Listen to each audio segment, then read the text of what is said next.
that you see them leading the forefront about digital piracy right now because it's out of their control. They no longer own the product in the same way that they have for the first century.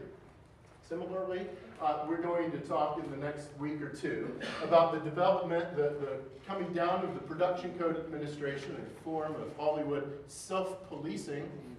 All right. The fall of the production code and the development of rating systems in 1967, 1968 time period. Well, what was Hollywood? I don't mean the agencies, but what was Hollywood's response to the coming of the rating system?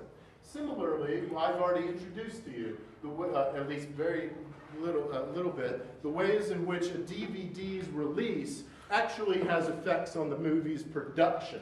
Right? So rather than filming a movie that then they release on DVD, movie studios are already thinking about the release of DVD as they're filming the movie, creating lots and lots of what you call extra scenes or deleted scenes and that sort of thing, but also thinking about ways that they can jazz that up, repolish it, package it, and resell it to you, get you to buy another version of it, right? Just like you're going to do when Titanic comes out, or is it out? No, Wednesday. It's out on Wednesday. Oh boy. I wonder how it'll end this time. Well, you know that they're doing this. In part, they're writing the wave that this is this month is the 100th anniversary. Is that right? Mm-hmm. Yeah, 1912, right? This is the 100th anniversary of the sinking of the Titanic, right? But it's also just like, because, hey, it'll be in your consciousness. Buy the movie. Or go see the 3D version of it. So we talked about the ways in which DVD's release actually influences film production. I've introduced you to that. We could talk as well about this current contemporary rise of 3D that gets one movie studio head after Avatar comes out and it's the success that it is to say that he's moving 70% of his studio's production over to 3D. Right? How significant, right? Well, what are the consequences for that? Tell us that story and make an argument about it. That is, we already learned that 3D was popular in the 1950s, and then we know it dies out again and resurfaces a little bit in the 1970s, and then now is making another comeback. It's an old technology, in a way, that they're bringing back yet again. Now, I know that technology has been polished, that the glasses are better, and they're not going to give you a seizure, etc., right? But it's the same type of technology. You could talk about Hollywood's engagement with that as a technology. Another couple of them, CGI, computer-generated imagery, right? Hollywood's encounter with the creation of the use of CGI, that high-def filmmaking, that Hollywood is actually has been really slow in moving to high-def. It's a more expensive purpose, but a more expensive technology on the production side of it. And I might have already made mention, and I'm not going to talk about porn too much, but that porn is really the reason that we moved to home delivery. Hollywood recognizes the unbelievable success that porn has with it, and they're like, oh, well, okay, we're gonna go that way. The same argument, or the same history, is true of high def. That porn moved to high def a long time ago. What you would call legitimate porn, Oogle.com. If you weren't here earlier, I tried to get Google, and I typed Oogle, and it's a porn site, and it's got some pretty explicit thing right on the cover, and someone goes, turn it off, please, and anyway, right, that Hollywood is a little bit late with that sort of thing. What about Hollywood? So if you're interested, and if you're in computer information systems, or just interested, I'm trying to get you to bring something that you're interested in here. You could go and talk about the way that Hollywood is responding to what we call piracy, digital, of the digital. Right? That information, that movies now are really just bits and bytes of information rather than a strip of something, celluloid. Now they're bits of information, and the way that Hollywood cannot control that stuff, you BitTorrenters, you.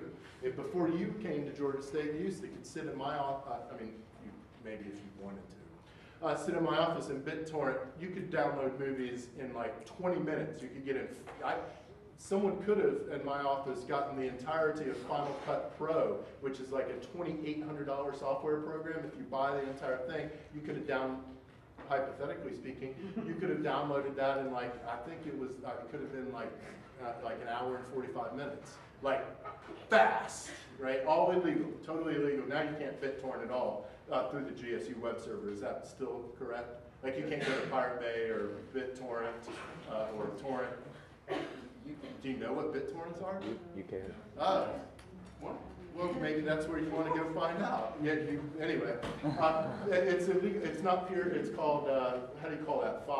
Peer-to-peer file sharing. Peer-to-peer file sharing, not file swapping like Napster. It's the evolution of the Napster type of technology, which says, oh, if my computer finds her computer and she's got Titanic that I really want, it'll go to her computer and it'll feed it to mine. Well, BitTorrenting, I go to a site like, well, not Pirate Bay any longer, but BitTorrent, what is it called? Torrentware. There are 1,000 of these on there are 100,000 of these website, and I go, I want Titanic, and what it does is go search everybody else who, like me, is on this server, and it goes searches everybody and go, I've got 1,000 people with Titanic, and it starts pulling from 1,000 people's computer parts, wherever it's moving the fastest of that movie, and reassembles them on my computer. Right, so so they can't track me ripping from her computer, or bust her for sharing with me, because it grabs it from 1,000 different places and then makes one of those things on my hard drive. It's illegal, right? How is Hollywood, right? That Hollywood funds and floats almost entirely any anti-piracy campaign in the world. Hollywood floats it, right? Well, I can't even say Hollywood any longer because it's not Hollywood in that sense, right? It's no longer movie studios. It's international super corporations, right? They're fighting. Disney is not just a movie studio, obviously, right? Disney funding into hundreds of millions of dollars the campaign in Sweden against one of the original BitTorrent sites, the most popular, was called Pirate Bay. Sweden, by the way, has almost no copyright laws. This is why it takes place in Sweden. They have virtually no copyright. Data, digital data, is not ownable today. So, you're picking either a historical moment, and it doesn't have to be from one of these either. You can pick whatever if you want to clear it with me, I suggest you do that. But what you're doing is engaging that story, whether it be historical or more contemporary. You're engaging that story and out of that creating an argument. The way in which you do that, just as with the first paper, I've kind of got a starter page. I even link you directly to the library's main webpage in case you don't know where it is. And there, step by step, how to find information that are located specifically in things like trade journals where they talk about these sorts of things. And you can search the index. You go to library, you click on articles and databases, then click F because you want the film and television literature index. An index searches all the journals that Georgia State and other institutions subscribe to, searches all of them that are categorized under film and literature. So all of them are searched through this index, right? It indexes all of these. You'll search for your thing. 3D, Smell-O-Rama, VHS versus Beta, whatever, CGI, that sort of thing. That's where you're looking and that's where you want to go. Well done, Sailor. What? Whatever. I must have been watching, what's that movie with Nicolas Cage where his name is Sailor? Oh, you don't know it? I try not to watch Nicolas Cage. Oh no, you've missed it if you've not watched this. Truly. Laura Dern is in it. It's a Wizard of Oz tale. Oh gosh, I can't believe no one knows this. It's called, come on, Google it. Nicolas Cage, Laura Dern movie. Ah, you're staring at me. You got to look at the keyboard. What is the name of the movie? Wild at Heart. Wild at Heart, thank you. Very fast. Wild at Heart. Oh, you've missed it if you've not watched this. Anyway, his name's Sailor in there, and Laura Dern does some things to him while going, attaboy, Sailor. Anyway, whatever, right? Then it tells you how to find that stuff, right? So step by step, creating an argument out of your engagement with the research around your topic. Coolio? All right. And so people who are not here today will come back and you'll get their exam and go, how did I do so crappy? You'll be like, you missed the class, bozo. Anyway, all right, let's activate some notes here. Let's get going on Japan. Yay or boo, whichever. We're leaving Hollywood again. We're staying away from Hollywood today and the next class and the next couple of classes as well, as we encounter French film of the 1960s on Wednesday, and then I think we come into some documentary and some avant-garde, so still very much outside of Hollywood. Today, I'm having to take an unbelievably important Eastern country and tell its entire national history in one moment, right? So just like Italian cinema, all I talked about was Italian neorealism, a very particular moment immediately at the end of and immediately following World War II. I'm going to try to paint a little bit broader of a picture of Japan, totally leaving out a ton of really super cool stuff. I'm not doing any anime as one example. I would love to show a clip from Princess Mononoke and anything by Hideo Miyazaki, the maker, the director of Princess Mononoke, Howl's Moving Castle. Those movies, if you're at all interested in animation, they far surpass any animation that comes out from Disney Pixar style of movie studios. Might asset. I'm leaving out all of that. We're barely even going to talk about Yakuza films, what you would call it gangster films, Japanese gangster films. In the United States, we call it the mafia or gangster. We call it Yakuza in Japan. In Hong Kong, we call it the triad pictures. We're not going to be covering that stuff. We're going to hit on three people: Yashizira Ozu, Akira Kurosawa, and, well, we won't talk about Takeshi Miike very much, but we'll watch a clip. Oh, I can't wait to show it. Let's get going. One of the challenges of talking about Japanese cinematic history is that thing called World War II and those things called the atomic bombs that we Americans dropped on Hiroshima and Nagasaki, because it wasn't just 600,000 people in 2 nanoseconds being killed and then a generation of people being destroyed, but it was also a significant chunk of Japanese film history gone instantly. That film storage of, so you had archives. You would have to have archived. There were no digital archiving. The archives were kind of square right near the middle of Little Boy's splashdown on Hiroshima. What was the other bomb called? Little Boy and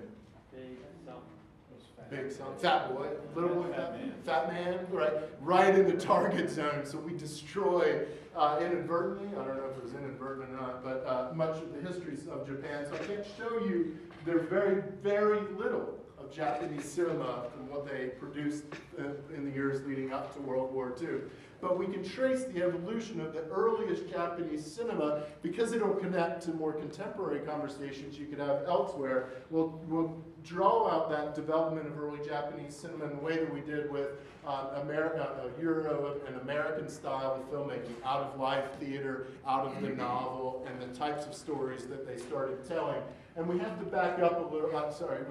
We have to talk about something that's slightly different from film, and that is a particular style of theater out of which Japanese cinema evolves in significant part. And we have to talk about that theater because when talking in the West about theater, and historical theater, all we can think about is Shakespearean style of theater, in which actors play roles, and really, and I can imagine you've taken your introduction to acting class, and on the first day of class, someone probably sits in the lotus position in front of you, the acting teacher, and says, okay, everybody, cleanse your palate, become the character. And this sort of hippie-ish sounding crap, right? But we have applauded since Shakespearean times the ability of stage actors to become the character. So when you watch Robert De Niro in Taxi Driver or Marlon Brando in A Streetcar Named Desire, the actors kind of disappear and the character is left standing. Right? We often applaud early Robert De Niro, like before Meet the Parents. We used to applaud in Mean Streets and Taxi Driver and Godfather, at least in the second one, that the actor disappeared, right? It's the opposite of Keanu, right? What Keanu is so awesome at doing, a myriad things, but one of the things is that he makes every character into Keanu, right? This is why when watching The Matrix and he gets on Jack the first time and he goes, whoa, you're like, yes, I knew he was going to say that, right? And that sort of every character becomes Ted or Bill, or whichever one he was, right? Every character becomes, well, in Western theater, we tend to think of, cleansing the vessel, not your palate, your vessel, right? And becoming the character. That's what we tend to consider good acting. Well, in sharp contrast, Kabuki theater, that style of theater is in sharp contrast to that Western mode of theater in which actors become characters. In Kabuki theater, and if you are more familiar than I am with Kabuki theater, and I make up stuff about this, I'm not going to make up anything. If I make erroneous claims about it, just, okay, swallow real hard and just let it go. But Kabuki theater, rather than actors playing roles, becoming characters, actors play themes or psychologies or moments or ideas or ideals rather than people. Right? So an actor in a Kabuki play might be playing Valor, right? Not his name, but indeed what he is. And so how does one act like Valor? You can't do that. You can do actions that have Valor in them, saving the damsel in distress, throwing your coat over the mud puddle so the damsel can walk over. You can do acts of Valor, but acting Valor is veritably impossible. So an audience watching a Kabuki play understands that the actor up on stage is not going to become Valor, he is already Valor. And so his engagement with, what's not Valor?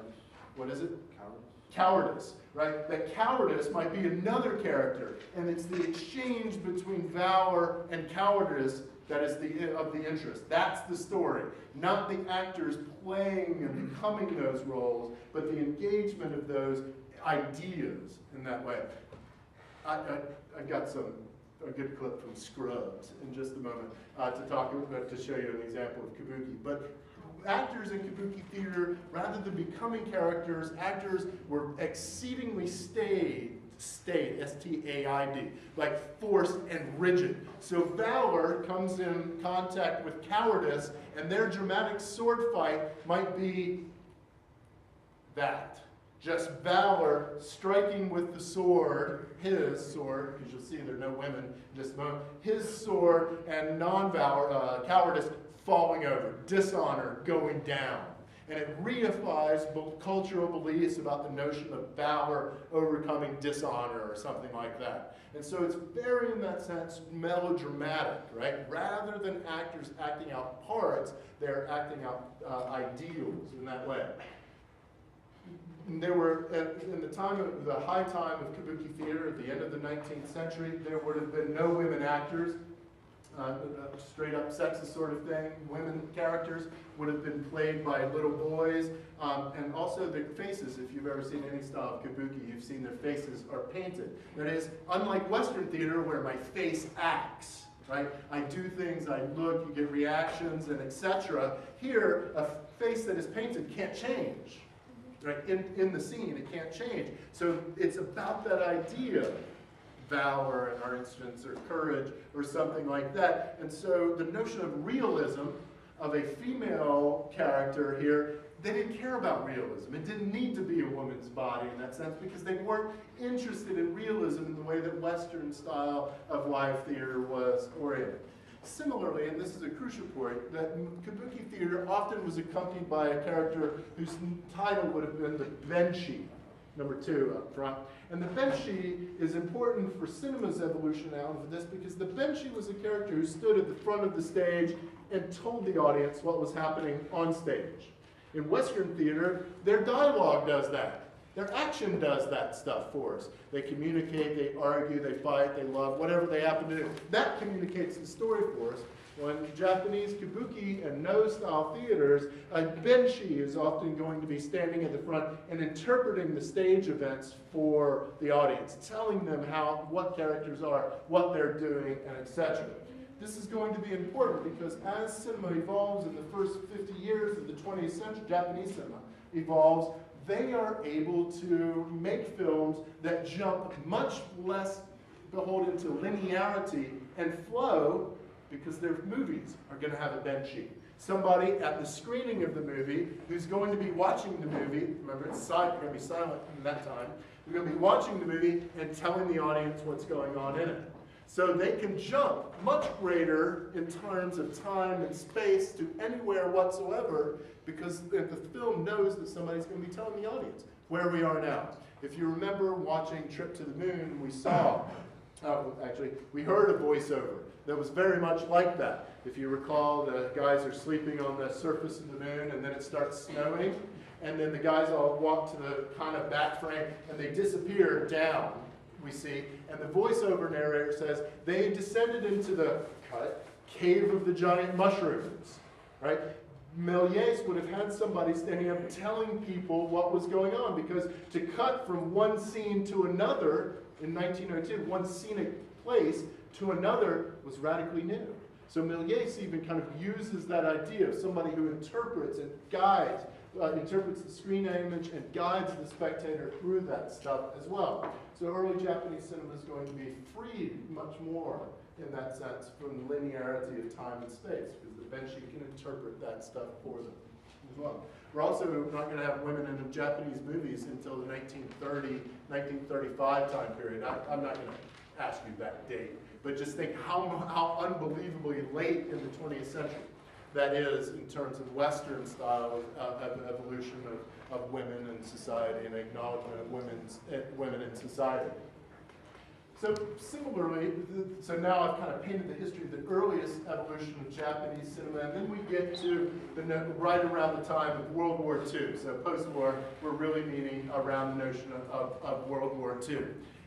Just as we talked about a couple of genres, well, we could talk about many specific genres in the United States, Japanese films around World War II, and that's where we're going to start watching in a couple of clips, around World War II kind of just went to two distinct genres, and they're much bigger than our slapstick comedy or screwball comedy and Western and all these other. They're much larger than that, and if you could help me if I've yacked the pronunciation, the Jidaigeki and the Gendaigeki, story, I believe we have, everyone confirm, this means story. Jidai means a film that's set before the Restoration. So in Japan, so Jidaigeki means a historical film set before the Restoration. Broadly, historically speaking, Japan is not a nation state until the late 19th century, right? The Germany is not a country until the 20th century, something called Germany. There was Germania long before that, but the notion of a country with lines that are around it, like we think of as countries today, Japan, like England in large part, same sort of thing, didn't have distinct, it was feudal, right? Lords had control of territories. There was not a centralized federal government in that sense, a state. Well, the Jidaigeki refers to films taking place before the moment that Japan becomes a country in that sense, of a unified nation state. So we call these historical costume dramas. You recognize them almost exclusively as samurai movies, right? That becomes one kind of subgenre within this historical moment, samurai movies. And we're going to watch clips from two samurai movies in just a moment, two of the most important of all time. So, and one of them is called The Seven Samurai, which the Hollywood studios remake as The Magnificent Seven in the late 1960s, early 1970s time period. And it's about seven Ronin, seven masterless samurai who are going about the countryside, and they find this small town. So it's at the very end of the samurai era.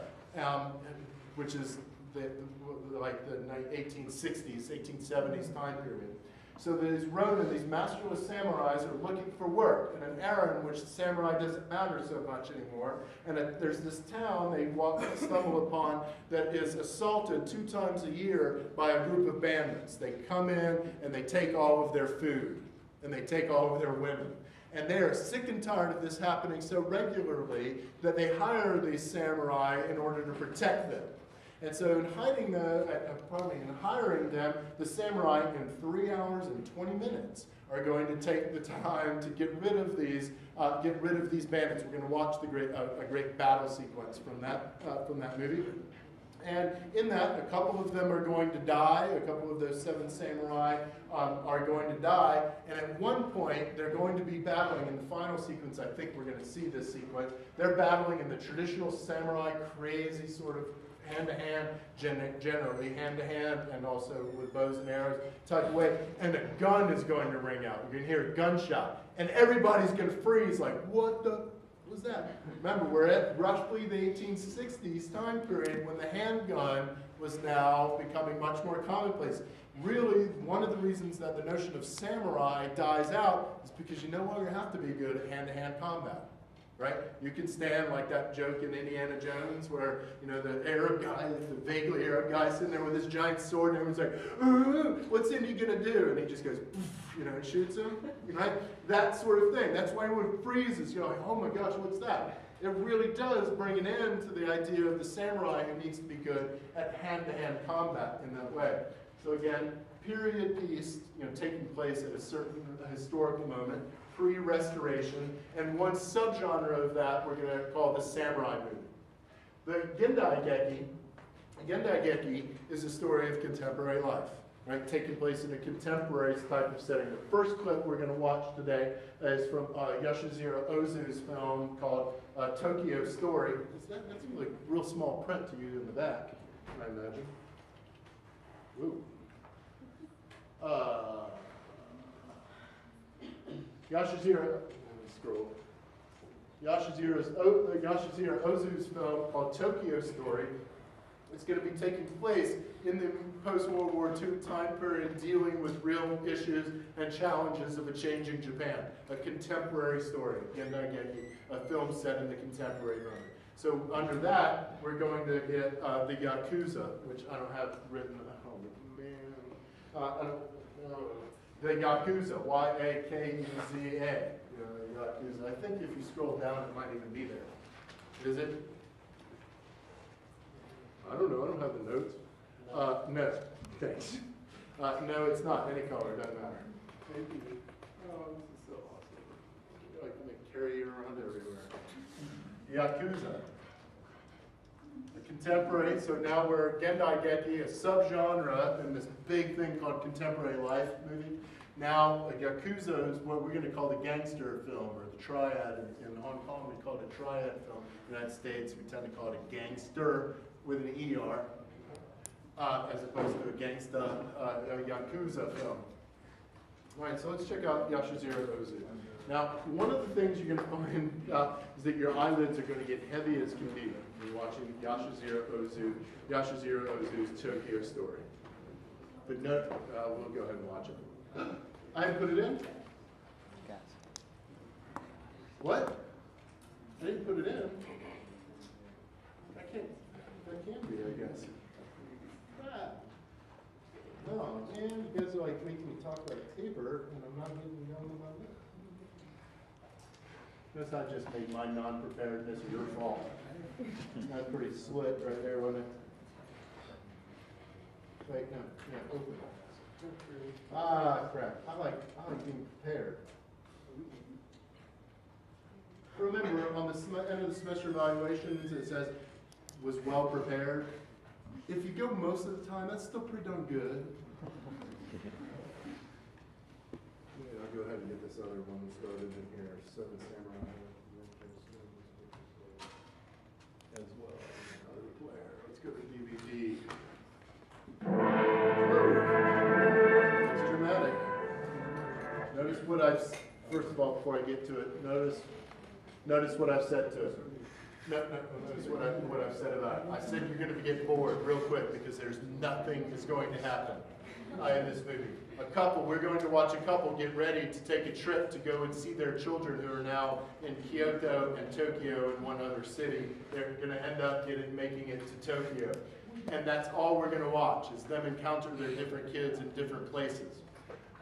You're going to see that notion of realism that I was talking about, because they didn't care about women actors, the characters being realistically presented. They didn't have women actors. They didn't care about realism in that sort of way. But that realism of this is these isolated little moments of life. Just like Italian neorealism, in which most of those things were sad, right? The Italian neorealist movies, the best way to end them would leave the story going after the film was over. 8 points. I hope you got just there, right? That they go for the realism that attaches itself to individual moments. This is not going to be a trauma film in the way that Italian neorealists were dealing in the trauma of the post-World War II moment. But this aesthetic style, right, the artistic style, which right away you're going to recognize as radically different from the type of filmmaking that you're used to watching, offers as objectively as possible that form of these isolated, realistic experiences. And we'll come back to the matte shot and that sort of stuff in just a moment. Tokyo Story. The Japanese cultural elite are so afraid of him doing that. Because remember, World War II is not that far in the distant past, and Japan introduced itself to the world in the 20th century at Pearl Harbor. Brought itself into imperialist notions into the world focus during, with Pearl Harbor. And so now that the war is over and there, Japan is very much like, God, we're sorry about that imperialist thing. We're not doing it anymore. We're going to shift our attention. They're a little bit nervous about sending a cultural document out into the world. That's too Japanese in that sort of way. They're fearful of it being overly Japanese.